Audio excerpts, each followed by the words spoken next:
नमस्कार मित्रों, आज के इस वीडियो में हम जानेंगे कि महर्षि दधीची, राजा बलि और महाबली कर्ण तीनों थे महादानी, पर इन तीनों में से सबसे बड़ा दानी कौन था। यह सब जानने के लिए मित्रों आप हमारे इस वीडियो के साथ में बने रहिए अंत तक। तो फिर मित्रों, इस जीवन में जो इंसान महान कार्य करके जाता है उसका सिर्फ मनुष्य ही नहीं बल्कि मानवता और ब्रह्मांड सभी ऋणी हो जाते हैं। और हमारा शरीर नश्वर है, अर्थात कि नष्ट होने वाला है और ये परमात्मा का दिया हुआ है। इस धरती पर हर मनुष्य की छोटी सी जीवन यात्रा होती है, लेकिन जो अपने लिए जीते हैं वो बस एक यात्रा पूरी करके जाते हैं, और जो दूसरों के लिए जीते हैं वो युगों युगों तक एक महायात्रा का हिस्सा बन जाते हैं। और वो यात्रा धरती पर तब तक रहती है जब तक ये मनुष्यता है।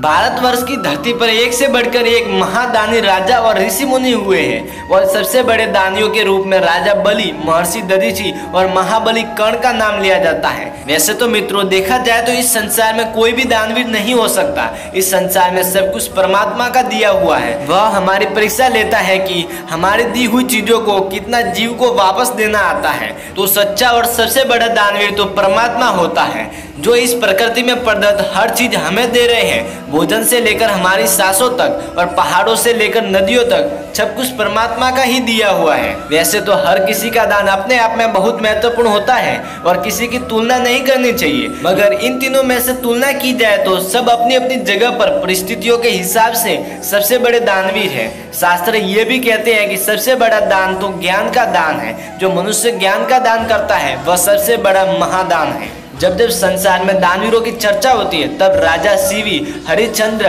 कर्ण, बर्बरीक, बलि और दधीची का नाम आदर के साथ लिया जाता है। महाराज बलि ने भगवान वामन के मांगने पर पृथ्वी, आकाश, पाताल और स्वयं तक को दान में समर्पित कर दिया, इसलिए उन्हें भगवान वामन ने चिरंजीव होने का वरदान भी दिया। महाराज बलि के इसी दानवीरता के कारण दिवाली महोत्सव के दौरान उनकी याद में बलि प्रतिपद का पर्व मनाया जाता है, और दक्षिण भारत में ओणम का पर्व मनाया जाता है। और निस्संदेह उनका दान बहुत महान है। और वही महारथी कर्ण का दान अलग है। आवश्यक वस्तुओं का दान सभी अपनी सुविधा के अनुसार करते हैं। ये कम और ज्यादा भी हो सकता है, लेकिन कर्ण के बारे में एक और बात ये भी है कि दान देने के साथ ही उन्होंने दान लिया भी था। कौरवों द्वारा उन्हें अंग देश का दान मिला था और एक बार अर्जुन द्वारा प्रदत्त जीवन दान।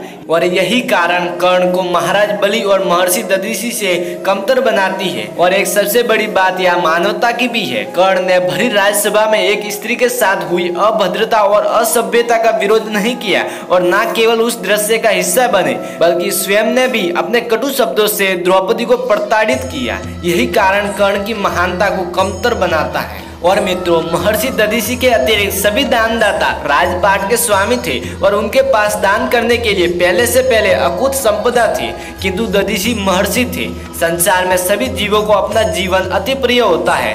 कर्ण और राजा बलि ने संपदाओं का दान किया, जबकि महर्षि दधीची ने मानवता के कल्याण के लिए स्वयं की जीवित समाधि बनाकर अपनी अस्थियां तक दान कर दी। इसीलिए दधीची का नाम सर्वाधिक महान है। और सत्यवादी राजा हरिश्चंद्र और बर्बरीक जैसे और भी ऐसे कई महान दानवीर हैं जिनका नाम इनकी तरह ही अमर है। तो फिर मित्रों, इन तीनों के दानों में से आपको सर्वाधिक किस दान ने प्रभावित किया और वह किसने किया, यह हमारे कमेंट बॉक्स में कमेंट जरूर करें। साथ ही मित्रों, अगर आप हमारे कर्मयोगी चैनल पे नए हैं तो कृपया हमारे इस कर्मयोगी चैनल को सब्सक्राइब कर दे और साथ में बेल आइकन भी प्रेस कर दे, ताकि हमारे हर वीडियो की नोटिफिकेशन मिलती रहे जल्द से जल्द। वैसे मित्रों, मैंने महायोद्धा बर्बरीक की दानवीरता पर मैंने एक वीडियो बनाया है जो आप मेरे चैनल पे जाके देख सकते हैं। तो फिर ठीक है मित्रों, आज के लिए इतना ही। फिर मिलते हैं अगले वीडियो के साथ में।